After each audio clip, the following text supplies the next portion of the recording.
যখন বৃষ্টি নামল, শক্তি চট্টোপাধ্যায়।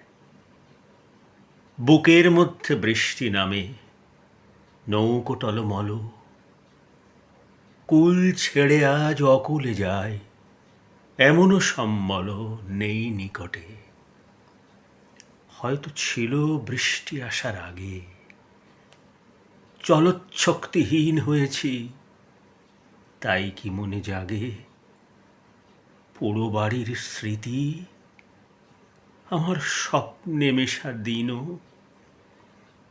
চলচ্ছক্তিহীন হয়েছি, চলচ্ছক্তিহীন। বৃষ্টি নামল যখন আমি উঠোন পানে একা, দৌড়ে গিয়ে ভেবেছিলাম পাবো তোমার দেখা। হয়তো মেঘে বৃষ্টিতে বা শিউলি গাছের তলে আজানুকে এসে ভিজিয়ে নিচ্ছ আকাশ ছেঁচা জলে। কিন্তু তুমি নেই বাহিরে, অন্তরে মেঘ করে ভারী ব্যাপক বৃষ্টি আমার বুকের মধ্যে ছড়ে, বুকের মধ্যে ছড়ে।